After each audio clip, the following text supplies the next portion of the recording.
Alhamdulillahirrahmanirrahim. Alhamdulillahirrahmanirrahim.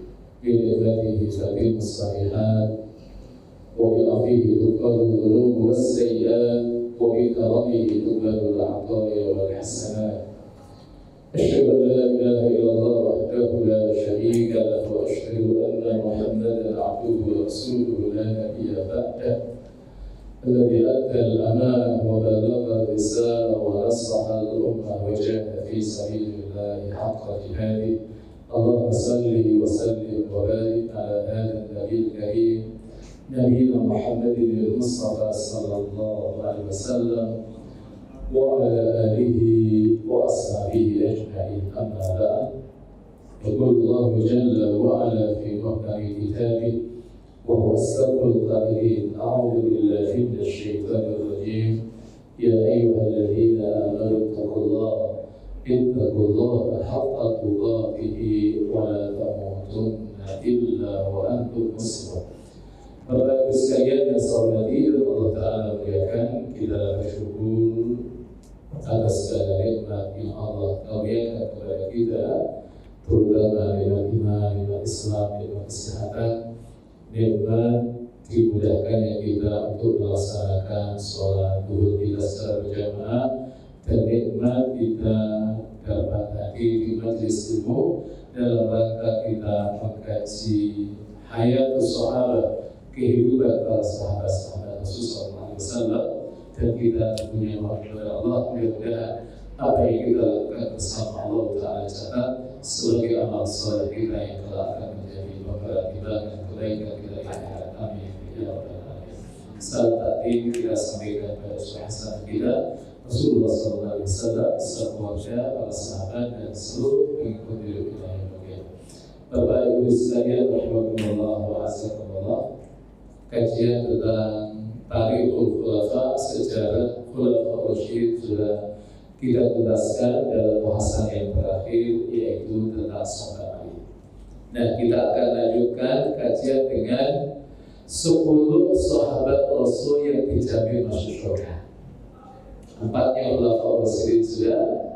Nah, sisanya yang 6 adalah 1 Thalhah bin Ubaidillah, kemudian ada Zubair bin Awwam, ada Sa'ad bin Abi Waqqas, ada Sa'id bin Zaid, ada Abdurrahman bin Auf, dan yang terakhir adalah Abu Ubaidah bin Jarrah. Nah, ini insyaallah pertemuan kita akan isi dengan nasihat tersebut. Kita mulai dari Thalhah bin Ubaidillah.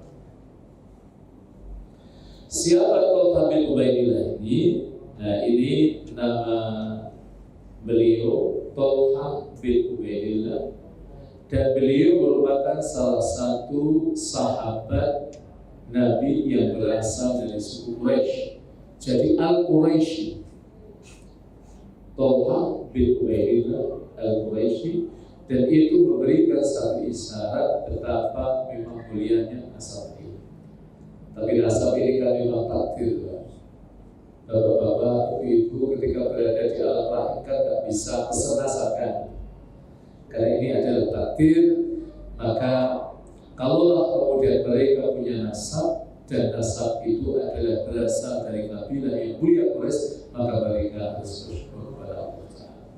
Nama lengkapnya Thalhah bin Ubaidillah bin Utsman bin Ka'ab bin Sa'id Al-Quraisy, termasuk 6 konsultan Rasulullah dan 10 orang yang dijanjikan masuk surga yang saya sebutkan tadi. Dikatakan konsultan Rasulullah SAW karena mereka adalah generasi yang pertama yang diajak oleh Rasulullah SAW ketika tidak turun wahyu. Jadi Rasulullah SAW itu kalau ada wahyu sudah tidak lagi ada diskusi, tidak lagi belum minta pendapat di kalangan sahabat. Tapi kalau nggak ada wahyu, itu beliau minta pendapat para sahabat, dan diantaranya adalah Thalhah bin Ubaidillah. Dan tidaklah Rasulullah SAW meminta pendapat ketika tidak ada wahyu kepada Thalhah. Itu memberikan isyarat tentang kapasitas beliau, tentang ilmu yang dimiliki oleh Thalhah. Nah, Thalhah ini pernah mengikuti perang Uhud, dan beliau menjadikan dirinya sebagai benteng, tameng bagi Rasulullah SAW dan mengalihkan panah yang akan menancap di Rasulullah SAW dengan tangannya sehingga semua jari-jarinya terputus. Kalau kita kayaknya kebayang bisa seperti itu atau enggak? Masya Allah, iman kita ini terlalu lemah. Maka kita belajar ayat sahabat biar iman kita lebih mantap, lebih kokoh.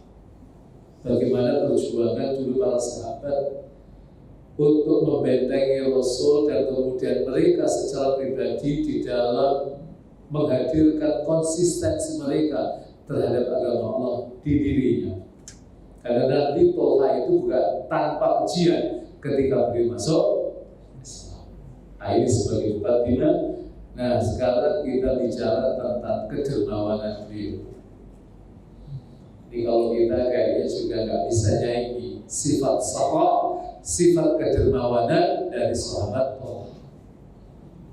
Nah, ini satu riwayat yang menarik. Beliau seorang dari kaum muslimin yang kaya raya. Karena memang 10 sahabat Rasulullah SAW yang dijamin masuk surga, itu yang miskin hanya 1. Coba, Bapak Ibu sekalian, sahabat yang miskin dari 10 yang dijamin masuk surga hanya sahabat Ali saja. Tapi yang lainnya itu kaya-kaya, termasuk Tolha bin Ubaidillah. Dan ini juga sekaligus menjadi pembelajaran bagi kita. Mukmin itu mestinya dia harus kaya. Kenapa? Dengan ia punya kekayaan, pertama tentunya dari sisi iman, dari sisi fisik, dan juga kaya dari sisi materi, maka dia tidak mudah digoda dengan iming-iming harta. Tapi hari ini, Masya Allah, ini sudah masuk bulan November, Desember, Januari, Februari. Ini kan orang-orang yang baik-baik banyak atau dikit lah. Tiba-tiba masuk uang sama kita, Masya Allah. Jadi bisa membeli diri kita dari sisi afiliasi kita pada satu kelompok itu dengan duit. Tapi kalau kita seperti sahabat Tolha kan kita tidak bisa dibeli. Pertama memang secara materi kaya, yang kedua dari sisi iman juga mantap gitu kan. Itu yang benar kita. Kenapa kita ngaji? Kayaknya bapak-bapak di luar nyarinya. Nah, kaya imannya, kaya ilmunya, nyarinya di sini Pak, di majelis ilmu. Nah, tapi orang kaya itu kan tipologinya banyak. Ada orang kaya tapi dia pemurah, dermawan, tapi ada orang kaya yang pelit. Tapi yang banyak yang mana itu? Orang kaya yang dermawan atau orang kaya yang pelit? Kenapa dia semuanya? Orang kaya, tidak ada sensus memang.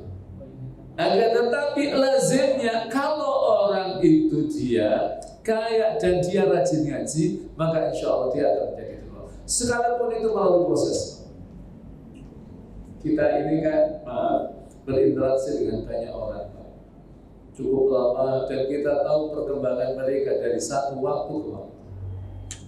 Ada seorang jemaah, awalnya ngaji seperti biasa, tapi satu saat ketika kemudian ia tersentuh dengan nilai-nilai agama yang diajarkan oleh para ustaz di majelis ilmunya itu, akhirnya satu saat ia sampai pada satu titik dia harus mengkonekkan hartanya dengan umat.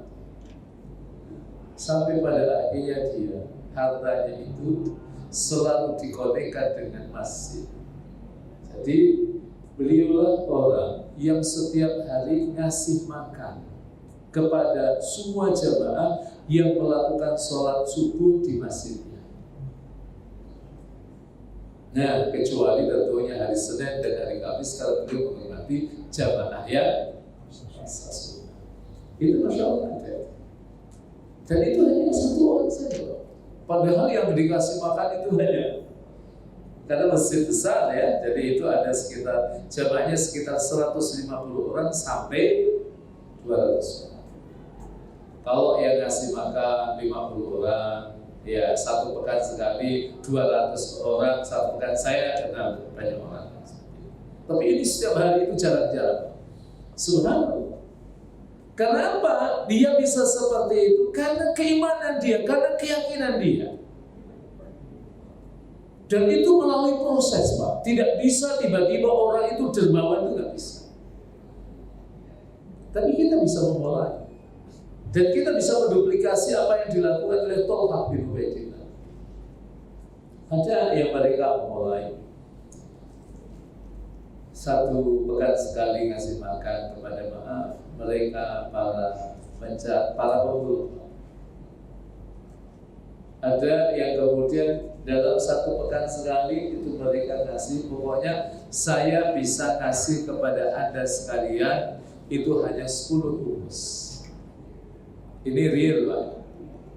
Satu saat saya diminta untuk mengisi satu kajian di salah satu masjid di Bekasi Barat. Nah, setelah kajian ada seorang jemaah yang menghampiri saya. Ustaz bisa mampir ke rumah kan? Ada apa aja Ustaz?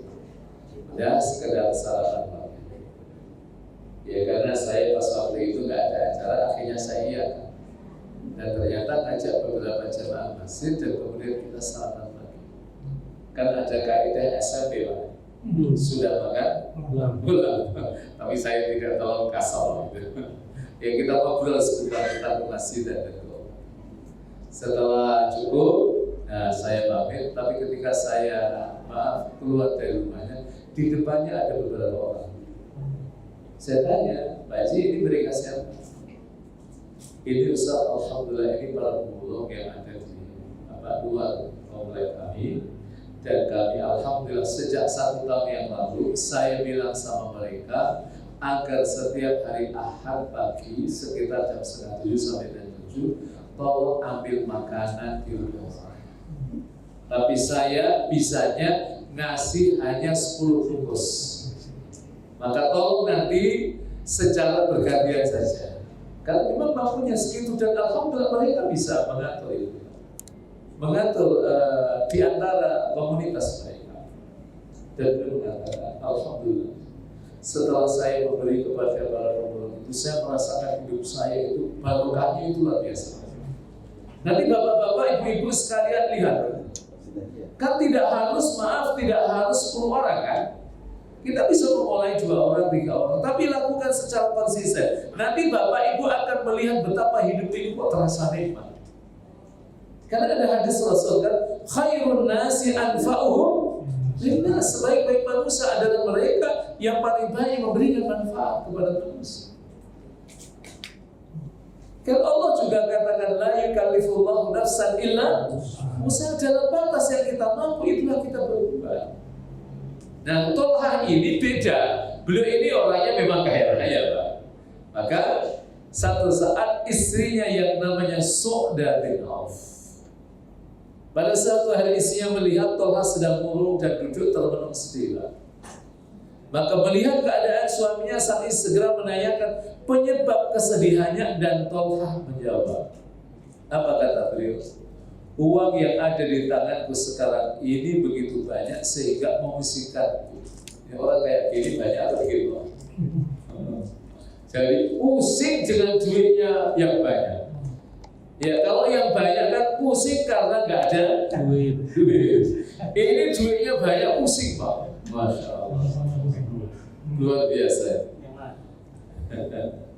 Dilihat oleh istrinya. Nah, apa yang harus aku lakukan? Saya nggak tahu kalau pas kita lagi punya duit dan kemudian kita pusing. Nah, kelihatan istri kita, tidak istri kita. Lalu kita minta pendapat sama istri kita. Apa yang saya lakukan dengan duit ini? Kira-kira istri kita jawabnya gimana Pak? Transfer saja atau gimana Pak? Saya atau orang lain Pak? Masya Allah. Inilah bedanya istrinya Thalhah bin Ubaidillah dengan istrinya siapa Pak? Masya Allah. Maka istrinya berkata, uang yang ada di tanganmu itu bagi-bagikanlah kepada fakir. Tapi the power of giver, kekuatan memberi itu dahsyat. Bapak-bapak, ibu-ibu silakan praktekkan. Kok kita istiqomah bantu orang sekalipun itu secara kuantitas gak banyak, nanti lihat Allah akan memberikan keberkahan, Allah akan memudahkan hidup. Karena ada hadis Rasulullah SAW mengatakan, Inna Allah fi aunil abdi madama al-abdu fi auni akhi. Allah itu akan menolong hambanya selama hamba itu menolong saudara. Kelihatannya uang 15.000, uang 20.000. Itu bagi orang, maaf, mereka yang mengais sampah, yang ketika ia berangkat belum tentu ada sesuatu yang bisa ia minum, dari teh manis, dari kopi, kemudian tiba-tiba kita kasih uang 20.000. Kira-kira Masya Allah mendoakan kita dengan kebaikan yang banyak, atau mendoakan kita agar kita cepat mati? Enggak mungkin. Kenapa? Kalau didoakan cepat mati nggak ada yang ngasih sama dia. Masya Allah, yes. Pasti kita akan didoakan dengan kebaikan-kebaikan yang banyak. Dan orang seperti itu, saat dia tidak ada yang dia konsumsi, lalu kita kasih uang 20.000, itu yakinlah doanya biasanya biasa-biasa saja, atau doanya serius. Maka potensi doa orang seperti itu maqbulun indallah, itu insya Allah akan dikabul oleh Allah, dan respon Allah terhadap doanya itu lebih cepat. Kalau harus delay-nya nggak kelamaan, Pak. Masya Allah. Kayaknya bisa pagi-pagi langsung ikhlas sama mulut. Tapi bagus juga. Lakukan istiqomah. Kita mulai dari 1 pekan sekali. Kalau kita sudah istiqomah, itu nanti 1 pekan nanti tambah. Mungkin 4 hari sekali, mungkin 2 hari sekali, nanti biar setiap hari sekali. Itu Masya Allah luar biasa. Nah, jemaah sekalian, maka dibagikannya lah seluruh uang yang ada di tangan Tuhan tanpa meninggalkan spesial. Tapi kan yang ada di tangannya kan, tapi yang di lemarinya, di kantongnya kan masih banyak juga. Jangan kemudian, lalu dia gimana? Kalau uangnya dibagikan semua, itu yang ada di tangannya kan, pasti ada yang disisakan kan. Masya Allah. Dan yang disisakan itu insya Allah lebih banyak atau lebih sedikit? Lebih banyak biasanya. Karena sahabat itu yang terkenal masyhur menginfakkan hartanya totalitas itu adalah Umar. Kalau Umar itu harta itu separuhnya, Pak. Kalau kita 2,5%, itu kadang-kadang mau zakat itu sholat istikharah dulu lah. Enggak, Pak. Insya Allah kita berikan. Nah, masuk mau zakat istikharah dulu, Pak. Nah, jelas sekalian, ada beberapa persaksian dari kalangan sahabat terkait dengan kedermawan beliau. As-Sa'id bin Zaid berkata tentang Tolha, aku berkawan dengan Tolha baik dalam perjalanan maupun sewaktu bermukim. Ini parameter, Pak. Parameter kalau Bapak Ibu itu ingin tahu tentang karakteristik teman Bapak Ibu sekalian, itu lihat ketika dalam keadaan tidak safar dan dalam keadaan safar. Ini orangnya temperamen atau tidak, itu biasanya kelihatan saat safar. Ini pelit atau tidak, itu kelihatan saat safar. Iya kan? Masya Allah. Nah, persaksian itu, aku melihat tidak ada seorang pun yang lebih dermawan dari dia terhadap kaum muslimin. Ia mendebarkan uang, sandal, dan amal. Masya Allah. Itulah Tolha bin Ubaidillah yang memang layaknya kita menduplikasi dari kedermawan. Nah, kemudian Jabir bin Abdullah. Jabir ini perawi hadis paling banyak, nomor 6. Abu Hurairah, kemudian Abdullah bin Umar, kemudian Anas bin Malik, Ummul Mukminin Aisyah, setelah Abdullah bin Abbas. Itu namanya Jabir bin Abdullah. Aku tidak pernah melihat orang yang lebih dermawan dari Tolha walaupun tanpa diminta. Kan masalahnya begini, Pak. Ada orang-orang itu seperti Abu Hurairah. Dia itu punya ifah yang sangat luar biasa, menjaga kehormatan dirinya luar biasa. Nggak ada minta sama sahabat. Tapi niatnya minta, tapi tidak dengan bahasa verbal. Tidak langsung diungkapkan, saya minta tolong dok, saya minta ini itu dan enggak. Satu saat Abu Hurairah itu beliau tanya sama Abu Bakar As-Siddiq. Tapi sebenarnya pertanyaan itu tujuannya sebenarnya beliau ingin minta bantuan makan. Karena Pak wajahnya sudah pucat. Tapi ternyata Abu Bakar As-Siddiq tidak bisa memaknai tentang apa yang dilakukan oleh Abu Hurairah. Kan kadang-kadang kita punya tetangga atau teman itu lagi menjalin keakraban kita. Itu kadang-kadang ada tujuan. Itu kayaknya prolog mengutang. Bisa jadi seperti itu. Kan nggak etis lah. Belum apa-apa langsung to the point pinjam duit kan nggak mungkin kan Pak. Yang ada prolog.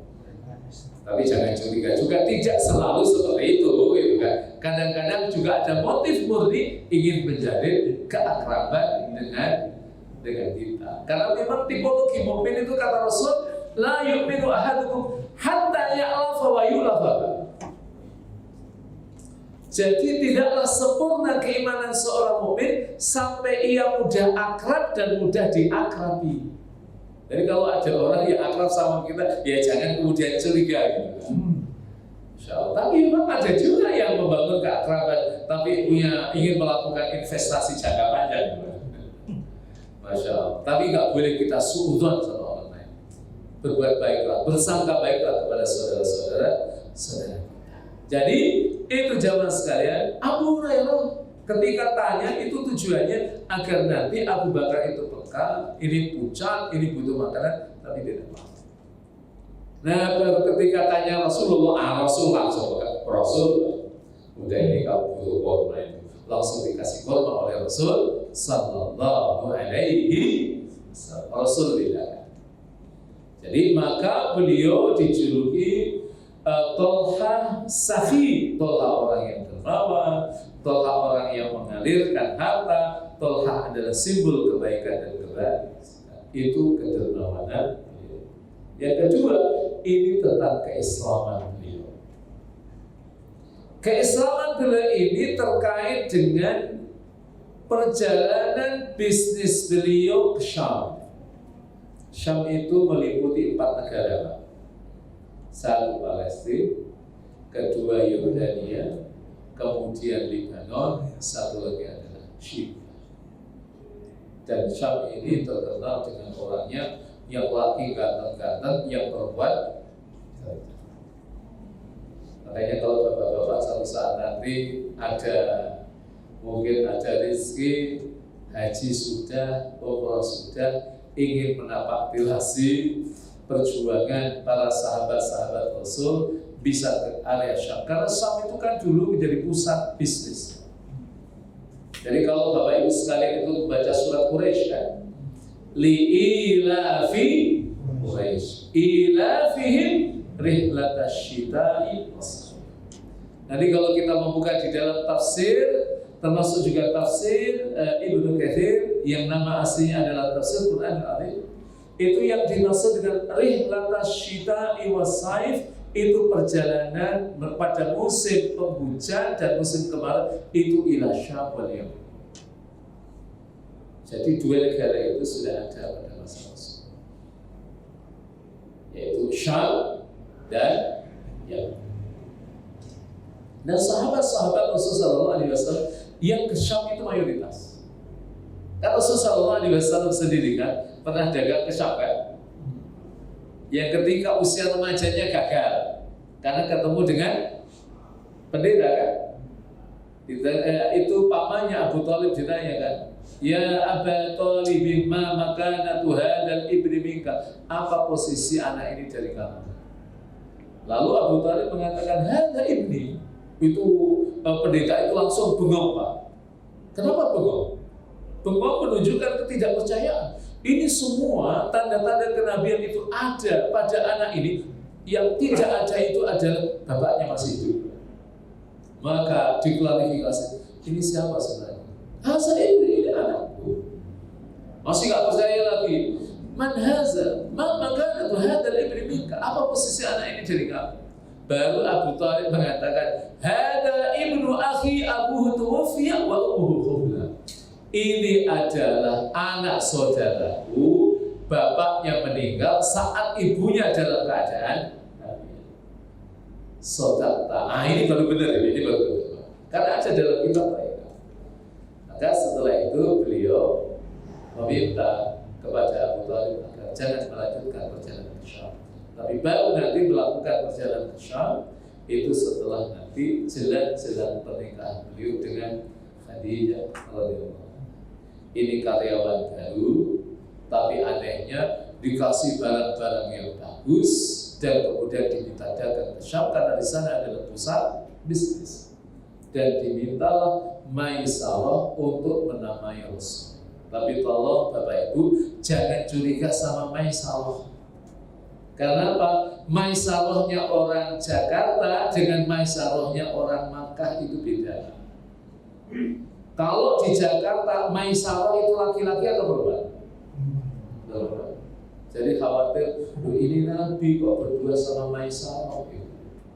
Tapi Maisarahnya ini, Maisarahnya orang Arab itu laki-laki, Pak. Jadi jangan kemudian mengatakan, oh Rasul kok mau jadi Nabi kok berduaan sama Maisarah, itu nggak benar. Pak.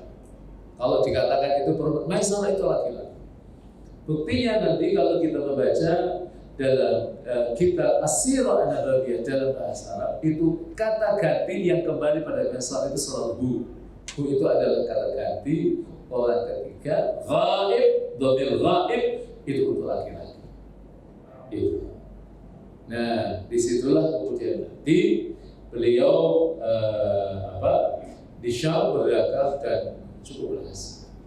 Yang kemudian itu Maisarah melaporkan kepada yang punya bisnis womannya yaitu Khadijah, dan kemudian beliau simpati dan tertarik sama Rasulullah SAW, dan kemudian beliau mengutarakan isi hatinya. Karena dulu belum ada WA, belum ada HP, beliau tidak kirim WA ke Rasulullah. Tapi yang dilakukan adalah beliau juga tidak menemui Rasulullah SAW secara langsung, tapi beliau meminta Nafisa untuk mengutarakan isi hatinya. Dan Nafisa sangat baik sekali ketika mengungkapkan isi hati daripada Khadijah. Beliau berkata, wahai Muhammad, apa yang menjadikan engkau belum menikah? Tidak langsung tentu baik, Pak. Mau nggak nikah sama janda kaya kamu itu, Pak? Mau nggak? Kenapa yang menjadikan engkau belum menikah? Aku belum punya harta yang cukup untuk menafkahi istri. Lalu kemudian masuk, kalau ada seorang wanita yang mulia, dia kaya, dia cantik, tapi dia janda, mau nggak kalau kamu menikah dengan dia? Ini pertanyaan saya, kalau bapak-bapak ditawari, insya Allah sholat istighfar dulu atau langsung diterima? Lalu, Masya Allah. Ini janda kembang, janda kaya, cantik, lagi mulia, menawarkan dirinya sama kita, Pak. Gimana? Sholat istighfar atau nggak usah? Pikir-pikir dulu, kan? Masya Allah. Gak percaya, Pak. Nah, tapi Rasulullah SAW itu kan orang yang bijak, dan beliau juga tidak mudah kemudian mengungkapkan ungkapan-ungkapan yang biasa disampaikan oleh anak-anak muda hari ini. Tapi belum mengatakan, kalau dia mau, saya mau. Itu hebat ya Rasul. Kalau dia mau, aku mau. Nanti khawatir kalau Rasul mau, tapi dia nggak mau, kan repot. Tapi kalau dia mau, akhirnya, Masya Allah, setelah itu difalapi dan kemudian beliau menikah dengan Khadijah radhiyallahu anha. Nah, ini Tolha pernah bersama dengan rombongan ke Syam. Di Busra, Tolha bin Ubaidillah mengalami sebenarnya mengubah garis hidupnya. Tiba-tiba ada orang yang teriak di pendeta, hal dhahara fikum rajul ismuhu Ahmad bin Abdullah bin Abdul Muttalib.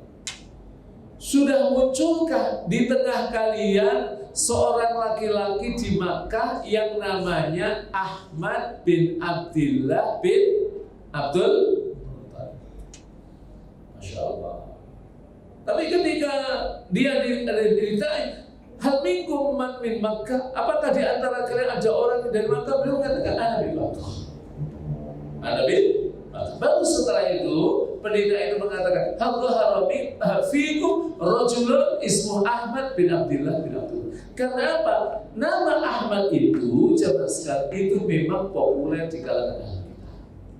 Makanya kalau nanti kita membuka Al-Quran Karim, itu nama Muhammad disebut 4 kali, kata Ahmad disebut hanya 1 kali.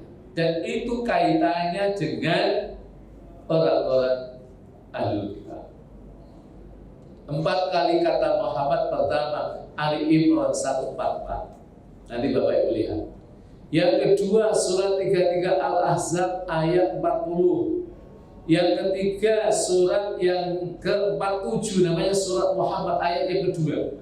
Nah, satu lagi adalah surat setelahnya Al-Fatah surat 48 ayat yang terakhir ayat 29. Itu semua menggunakan kata Muhammad. Muhammadur Rasulullah di surat Al-Fatah ayat terakhir. Nah, sementara satu itu menggunakan kata Ahmad ada dalam surat yang ke-61 namanya surat As-Saff. Ayat yang ke-6 itu. Wa in qala Isa ibn Maryam ya bani Israil inni Rasulullah ilaikum musaddiqan lima baina yadayya minat Taurati wa mubasysyiran bi rasuli ya'ti min ba'di ismuhu. Nah, itu satu. Sekalipun ayat ini diblinter-blinter, Pak. Orang yang jarang ngaji tafsir itu katanya Ahmad itu yang benar adalah Mirza Ghulam. Maka ada kelompok Ahmadiyah yang mengatakan bahwa yang dimaksud dengan Ahmad dalam surat 61 ayat 6 itu bukan Muhammad tapi adalah Mirza Ghulam Ahmad. Ini gak pernah ngaji tafsir, gak pernah ngaji Hayatus Sahabat. Jadi karena memang ini yang panggil pendeta Ahlul Kitab, maka Ahmad yang mana kata Toha? Nah, Ahmad bin Abdullah bin Abdul Muttalib. Nah, bulan ini pasti muncul sebagai nabi penutup para nabi. Itu persis yang dikatakan oleh Allah di surat 33 ayat yang ke-40 kan. Maka Muhammadun aba ahadin min rijalikum walakin Rasulullah wa khataman nabiyyin. Muhammad itu bukan ayah dari seorang laki-laki dari kalian, akan tetapi dia adalah utusan Allah dan penutup para. Ini clear apa yang ditemukan oleh pendeta yang di Syam itu dalam kitab mereka. Tempat munculnya adalah tanah haram, kelak ia akan hijrah dari negerimu ke negeri berbatu-batu hitam yang banyak pohon kurmanya yang dimaksud Madinah. Ia akan pindah ke negeri yang subur makmur, memancarkan air dan garam. Sebaiknya engkau segera menemui Muhammad. Ini kata kita. Jadi sebenarnya sifat-sifat nubuwah, sifat kenabian itu ditemui oleh orang-orang ahli kitab, baik dari kalangan Yahudi maupun dari kalangan Nasrani. Nanti kalau dari kalangan Yahudi kita dapatkan juga. Jadi ketika Rasulullah SAW hijrah dari Makkah menuju ke Madinah, itu yang nyambut, yang pengen ketemu Rasul itu ternyata tidak semua sahabat Rasul. Ada orang-orang Yahudi yang mereka penasaran dan ingin menyocokkan apa yang mereka temukan dalam kitab Taurat dengan realitas yang ia sempat dengar. Ini kok katanya Nabi namanya Muhammad. Nah, termasuk di antaranya adalah ada sahabat Rasul waktu itu belum masuk Islam, namanya Abdullah bin Salam, orang Yahudi itu. Abdullah bin Salam, ia berkata begini, saya ada 3 pertanyaan. Yang bisa jawab pertanyaan ini itu hanya 3 pertanyaan itu adalah 1. Apa tanda besar pertama kali terjadinya hari? Yang kedua, apa makanan pertama kali nanti yang dimakan oleh penduduk surga? Sudah tahu atau belum? Berarti bapak-bapak kan? Iya. Allah. Ya, Masya Allah. Yang ketiga, bagaimana anak itu menyerupai bapaknya dan bagaimana ia menyerupai ibunya. Itu prosesnya bagaimana? Itu dijawab oleh Rasulullah SAW termasuk apa yang dimakan pertama kali oleh penduduk surga. Apa itu? Jadi yang pertama kali dimakan oleh penduduk surga itu nanti adalah hati ikan hiu. Hati ikan hiu. Sudah pernah makan atau belum? Atau nanti aja di surga? Masya Allah. Ya, tapi kalau kita yang sudah makan hati ikan hiu, saya ingin katakan hati ikan hiu di dunia sama nggak dengan nanti di surga? Beda banget, Pak. Beda banget. Jadi subhanallah. Maka apa yang terjadi setelah itu? Ia kemudian bergegas menuju atau pulang ke Makkah. Nah, kemudian ia langsung bertanya kepada tuannya, ada peristiwa apa sampai diganggu? Ternyata ada Muhammad bin Abdullah mengatakan dirinya Nabi dan Abu Bakar bin Abi Quhafah telah mempercayainya dan mengikuti apa yang dikatakannya. Kenapa? Kenapa Abu Bakar? Karena Abu Bakar itu sama Rasul itu teman sebaya. Dan mana yang lebih tua? Abu Bakar atau Rasulullah? Rasulullah itu lebih tua, 2 tahun. Saya selalu bertanya dan banyak jamaah yang terjebak mengatakan Abu Bakar itu lebih tua. Kenapa lebih tua? Mertuanya Rasulullah. Kalau di kita yang namanya mertua lebih muda dari mantunya atau gimana? Atau lebih tua kan? Iya kan? Rasanya di kita kan yang namanya mertua lebih tua dari menantunya. Tapi ini faktanya Rasul Sallallahu Alaihi Wasallam menantunya jauh lebih tua dari Abu Bakar. Yang beliau menikahi Ummul Mukminin Aisyah radhiyallahu dengan segala dinamika yang sangat luar biasa. Ada masa-masa romantisnya, tapi juga ada masa-masa ujian yang begitu luar biasa dahsyat. Terutama ketika terjadi apa yang disebut dengan hadisul ifki, berita bohong. Ketika beliau ketinggalan dari rombongan kan, dikira sudah naik onta di atas duduk, tapi ternyata dia nyari telurnya. Dan kemudian ketika sahabat namanya Sofwan bin Mu'attal itu beliau menyisir, ternyata ada yang telat, yang terlambat, nggak keangkut, itu Rasul. Jadi harus menyelamatkan. Tapi ketika menyelamatkan sampai di Madinah, dilihat oleh Abdullah bin Ubay bin Salul, ramai Pak, digoreng. Namanya orang munafik. Ini nggak mungkin 2 anak muda berlawanan jenis berjalan jauh, nggak melakukan apa-apa, apalagi nggak nyolek-nyolek. Tapi untungnya waktu itu belum ada WA, kalau ada medsos, malah saya nggak bisa bayangkan ramainya kayak apa. Masya Allah. Diviralkan. Saya sekaligus pesan saudara sekalian terkait dengan muamalah kita terhadap medsos. Kalau kita tidak tahu, tolong kita tawakuf. Kalau nggak tahu, kecuali kalau memang kita tahu. Kalau nggak tahu, jangan. Karena Quran mengatakan wala taqfu ma laysa laka bihi ilm inna as-sam'a wal basara wal fu'ada kullu ulaika kana mas'ul. Kamu jangan bersikap pada sesuatu yang kamu tidak punya ilmu, tidak punya pengetahuan tentangnya. Karena pendengaran, kamu inna sam'a wal basar, penglihatan, wal fu'ada, nanti semua itu nanti akan diminta bertanggung jawab.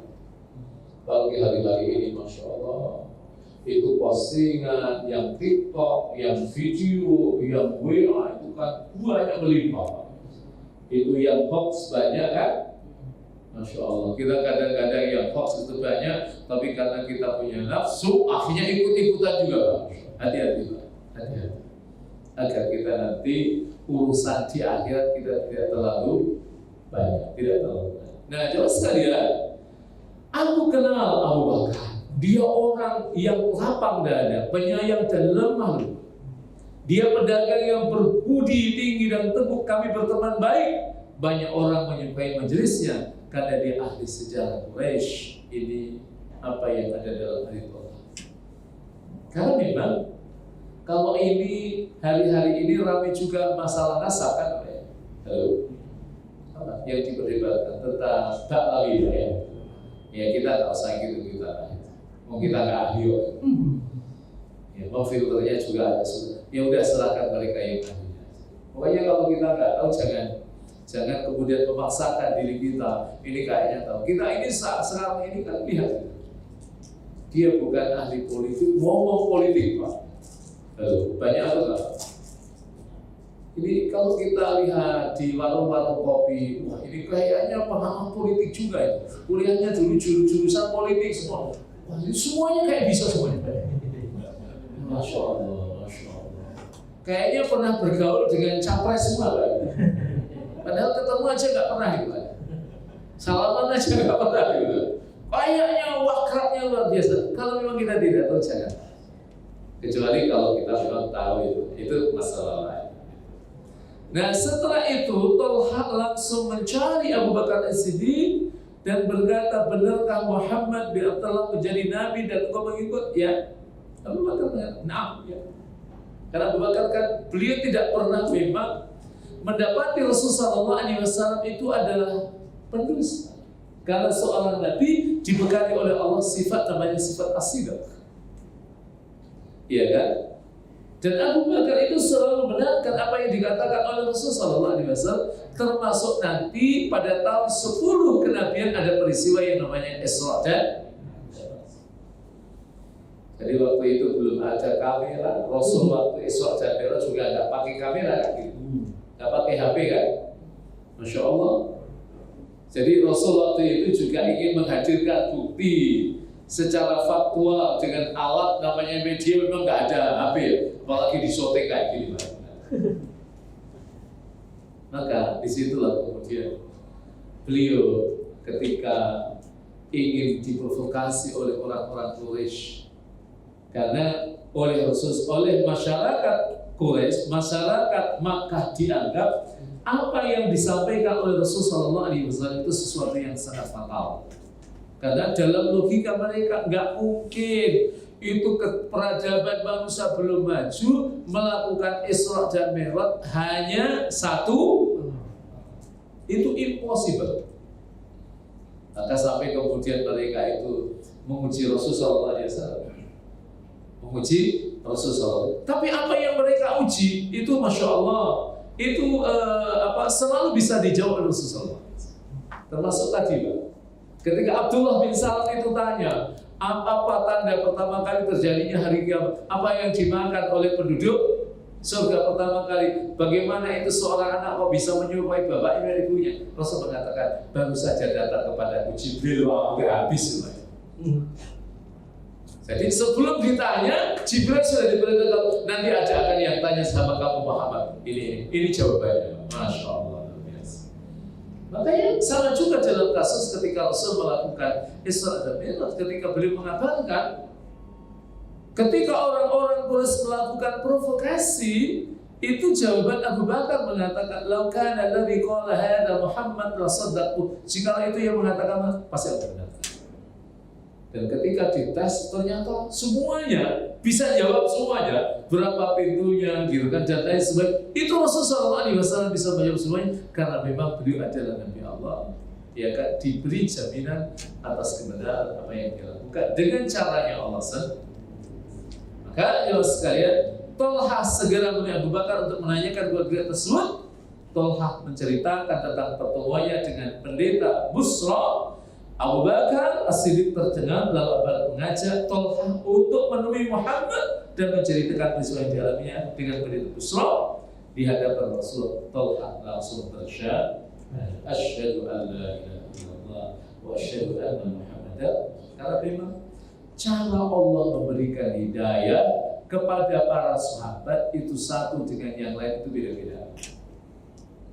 Kalau Abu Bakar As-Siddiq kan karena faktor pertemanan, ia melihat kebaikan-kebaikan sifat luhur yang dimiliki oleh Rasulullah.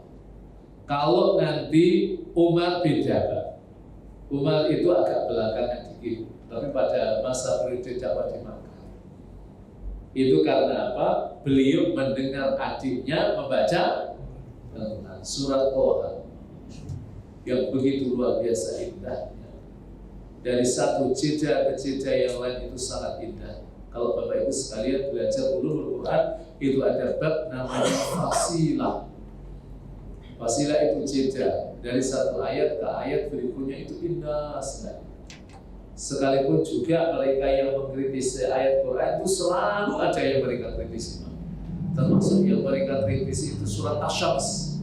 Wasyamsi wal qamari idza tala wan nahari idza jalla wal laili idza yaghsha was samai wa ma bana wal ardi wa ma taha. Setelah itu wa nafsi, yang mereka kritik itu adalah wa nafsi wa ma. Jadi kata mereka, Quran ini aneh, tidak seimbang redaksinya. Karena ia menemukan 6 ayat sebelumnya itu Allah menuturkan prolognya, dari setiap ayat itu ada alnya semuanya. Wasyamsi wal qamari wan nahari wal laili was samai wal ardi. Tiba-tiba mengatakan wa nafsin, enggak ada alnya. Ini mah enggak canggih. Ini berarti ada error.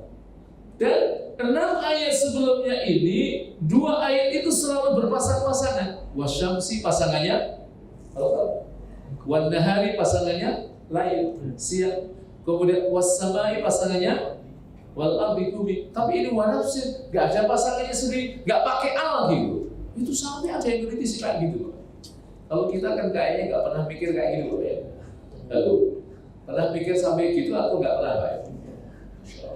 Itu orientalis tuh, bertahun-tahun nyari kekurangan-kekurangan yang ada dalam. Tapi sudah dijelaskan oleh Allah. Jadi kata nafas ini memang tidak ada alnya, karena memang ini Allah ingin menghadirkan lafaz yang spesifik, dan ini merupakan lafaz yang sangat penting karena nafsu itu kalau kita bisa memanage dengan baik itu menjadi sumber kebahagiaan kita. Tapi kalau kita tidak bisa memanage dengan menjadi sumber petaka kita. Makanya Allah katakan pada ayat berikutnya, fa'alhamaha fujuraha qad aflaha man zakkaha wa qad khaba man dassaha. Karena itu karena pentingnya dan betapa kita harus bisa memanage nafsu kita dengan. Jadi akhirnya Allah harus syahadat. Nah, bagaimana tanggapan keluarga? Standar Pak, Ibu sekalian, standar. Jadi sahabat-sahabat Rasul itu rata-rata ketika ia masuk Islam itu tanggapan keluarganya menerima atau menolak? Rata-rata. Nah, keislaman telah mengagetkan keluarga besarnya, keluarganya, dan orang-orang yang satu sukunya berusaha mengeluarkannya dari Islam dengan berbagai cara. Nanti kalau kita lihat ada sahabat-sahabat Rasul yang lain itu dengan cara yang sangat unik. Ya kan, kalau ada Mus'ab bin Umair itu dia diminta agar balik lagi ke agamanya, itu ibunya memproteksi fasilitas duniawi yang sebelumnya dikasih sama Mus'ab. Ya kan, Mus'ab itu kan sebelum masuk Islam kan terkenal ikon anak muda di Makkah yang trendy banget. Ya pokoknya parfumnya nggak ada lah, anak muda di Makkah yang menyaingi Mus'ab itu nggak ada. Bajunya itu melampaui Mus'ab itu nggak ada. Pokoknya paling bagus. Sisiran rambutnya yang rapinya kayak Mus'ab itu nggak ada. Jadi nggak usah lihat rambutnya bapak-bapak sekalian dengan namanya Mus'ab. Ini siapa yang paling rapi? Itu Mus'ab itu sampai riwayat-riwayat itu menjelaskan seperti itu. Tapi nanti berbeda dengan Sa'ad bin Abi Waqqas. Nah, itu beda lagi. Tantangannya dari ibunya. Ibunya malah dia melakukan aksi mogok makan. Tapi Sa'ad bin Abi Waqqas kan dia teguh. Rata-rata sahabat itu mereka konsisten dengan pilihan. Sampai kemudian Sa'ad bin Abi Waqqas berkata pada Umi, sekalipun Umi punya 100 nyawa dan nyawa itu keluar satu persatu dari rahim Umi, aku tidak akan kembali ke agama lama. Nah, baru mau makan atau nggak mau makan? Makan, kalau nggak makan mati. Itu kan ujian. Itu paralel dengan apa yang Allah sebut dalam surah 29 ayat yang kedua kan. Ahasiban nasu ayyutraku ayyakulu amanna Apakah manusia itu mengira mereka ditinggalkan begitu saja untuk mengatakan kami beriman sementara mereka tidak diuji oleh Allah? Ujian kita kan gak seberapa. Lihat ujian para sahabat. Lihat ujian saudara-saudara kita yang hari ini ada di Palestina. Masya Allah. Makanya saya selalu mengatakan syukur kita yang dalam, sedalam-dalamnya, sebanyak-banyaknya kepada Allah. Allah takdirkan kita lahir di Indonesia, besar di Indonesia, kita merasakan rasa yang aman dan nyaman berada di kantor mau ngaji, Masya Allah, kan nggak ada yang larang kan? Jangan ngaji, ada. Coba bapak-bapak sekalian, seperti di beberapa negara termasuk Timur Tengah ada pengajian seperti ini kan tidak semudah ketika diselenggarakan di Indonesia. Kita ini kan mau ngaji jam berapa saja kan bisa aja kan? Ya kan, Masya Allah. Makanya di kantor-kantor itu kadang ada pengajian, kalau di Telkom itu ada pengajian sebelum mereka kerja jam 7 sampai jam 8.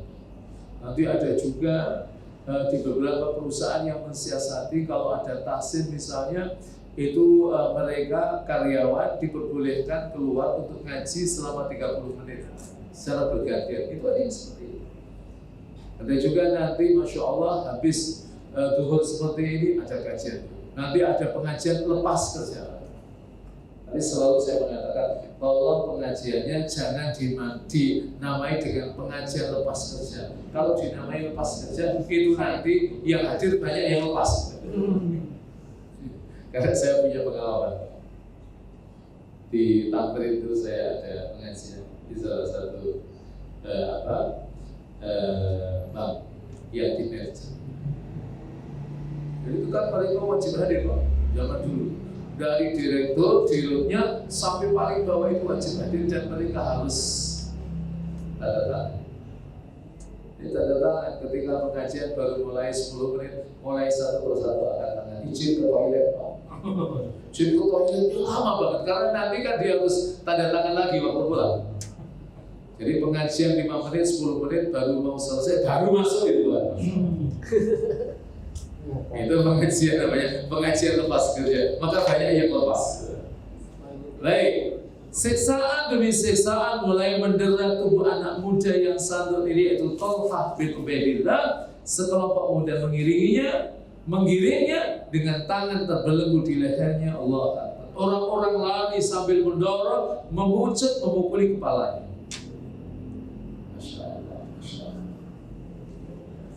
Kita nggak mendapatkan penganiayaan seperti itu. Dan ada seorang wanita tua yang terus berteriak mencaci maki Thalhah, yaitu ibunya, namanya Sokbah. Makanya kalau ngasih nama itu memang jangan yang salah. Sokbah itu artinya sulit. Sokbun itu kan, lawannya Sahbun. Makanya dulu ada sahabat Rasul yang namanya Hazan. Hazan itu artinya sedih. Makanya ketika dia sudah masuk Islam, ia oleh Rasulullah SAW minta diganti. Maka Rasul kemudian menggantinya dengan Sahal. Sahal itu artinya mudah. Jadi hidupnya jangan sulit, sedih melulu itu. Maka akhirnya hidupnya mudah. Iya kan? Ya, jadi ini. Nah, namanya Sokbah binti Hadrami, saudara dari sahabat Rasulullah SAW, namanya Ala bin Hadrami.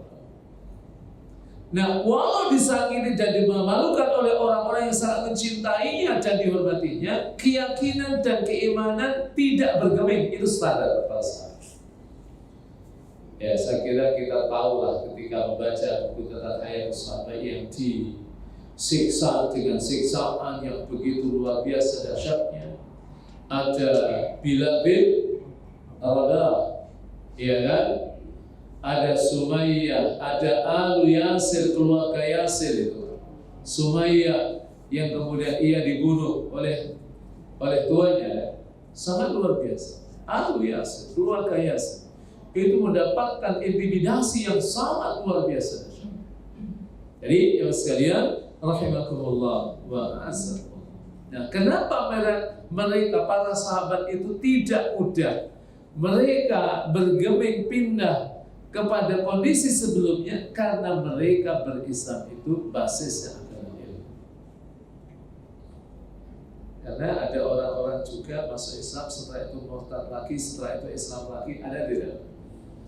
Katanya suatu saat saya ketemu dengan orang Spanyol, tapi dia aslinya orang Maluku, tapi kemudian dia menjadi warga Spanyol. Tugas kita sambil nunggu pelaksanaan sholat Jumat. Karena kalau kita ingin dapat di pelataran kan memang kita datangnya agak awal kan, tapi kan nunggunya lama. Nah itu karena kita sudah tilawah, udah capek, udah 1 jam. Kayaknya di sebelahnya ada orang Spanyol, aslinya Maghrib, orang Maghrib, orang Maluku. Ya alhamdulillah bahasa Arab dia bagus, akhirnya kita bisa ngobrol lama. Dan beliau cerita tentang perkembangan Islam di Spanyol. Kata beliau, kami di Spanyol itu ya alhamdulillah itu sudah sekitar 5 atau 6 tahun yang lalu, itu populasi orang Islam di Spanyol itu sudah sekitar 13%. Ya lumayan lah. Dari negara-negara Eropa kan termasuk tinggi 13%. Sekalipun Spanyol itu dulu pernah menjadi pusat peradaban, termasuk ada Andalusia, ada Cordova, itu kan semuanya Spanyol. Dan ulama-ulama yang dari Spanyol itu hebat. Ada Imam Qurtubi. Qurtubi itu kan dari Cordova, karena dia dilahirkan di. Orang-orang Indonesia itu juga sebenarnya yang pintar-pintar banyak juga. Ada Imam Nawawi Al-Jawi, kan? Karena dia dilahirkan di Jawi Al-Bantani, orang Banten. Itu punya karya yang sangat luar biasa. Dan itu memberikan satu isyarat bahwa karya-karya ilmiah yang dalam bahasa, yang bertulisan, itu ternyata yang ngarang bukan orang, banyak juga yang orang non. Jadi, ya sekalian, itu dia cerita. Kami kalau di Spanyol itu, kalau ada orang yang mau masuk Islam, biasanya kami training dulu. Ya, memang ini ada plus minusnya, Pak. Kalau tidak cepat dieksekusi, khawatir nanti malah nggak mau Islam, kan? Tapi memang motifnya adalah ketika diberikan training selama 2-3 bulan, biar nanti ketika dia berafiliasi dalam Islam itu kokoh. Dipaparkan tentang nilai-nilai Islam, tentang ajaran Islam, ta'alimul Islam. Makanya kata beliau, jarang sekali di Spanyol itu kalau ada orang setelah masuk Islam itu murtad, itu jarang. Karena apa? Di-training dulu. Jadi beliau tinggalnya waktu itu dia bilang, saya tinggal di Malaga. Malaga itu kan terkenal juga kan, dulu ada klub sepak bola ya, ikut La Liga lah ya. Itu Malaga. Malaga. Iya kan, Malaga itu namanya Malaga. Jadi beliau tinggal di sana dan kemudian beliau punya Islamic Center dengan bangga dengan teman-teman. Luar biasa. Nah, terus sekalian, selain keislamannya digerak orang-orang Quraisy, Nufail bin Khuwailid, salah seorang pembesar yang terkenal dengan sikap Quraisy, mencari-cari dirinya. Mereka bertemu Talha sedang berjalan dengan Abu Bakar yang segera saja terus ditangkap dan disusah. Ini namanya masa jahiliyah. Jadi jangan kemudian kita membayangkan hidup mereka seperti hidup pada hari ini. Kalau hari ini nanti ada urusan HAM gitu kan, ada polisi dan lain sebagainya. Dulu kan belum ada polisi, belum ada tentara. Iya kan? Artinya tentara yang punya struktur seperti hari ini. Makanya main saja itu disiksa. Mereka berdua diikat dengan satu tambang, kemudian diancam dan diintimidasi, tetapi mereka tidak berani bertindak terlalu keras dan kejam karena khawatir dengan pembalasan dari kabilah Abu Bakar, dan karena memang kesukuan waktu itu sangat kuat. Sehingga apa yang terjadi? Mereka atau Nufail bin Khuwailid ini, beliau tidak berani memberikan intimidasi, siksaan yang berat kepada Abu Bakar, dan maka saya ingin sampaikan, ya kita bersyukur. Kita tidak mengalami situasi-situasi seperti mereka, tapi kita alhamdulillah bisa berislam dengan baik. Manfaatkan waktu-waktu kita untuk menghadirkan ibadah dan amal-amal Islami yang maksimal sebelum datang waktu yang kita tidak pernah baik. Tapi mudah-mudahan Allah Subhanahu Wa Taala menjaga kita semua dan menjaga agama Allah di negeri yang sama-sama. Saya kira ini yang sekalian yang bisa sampaikan pada pertemuan kali ini, mudah-mudahan memberikan manfaat kepada kita. Kita tutup dulu, nanti kalau ada yang diskusikan, silakan. Subhanallah, asyhadu an la ilaha illallah. nastaghfiruka wa natubu ilaik. Wassalamualaikum warahmatullahi wabarakatuh. Waalaikumsalam warahmatullahi wabarakatuh.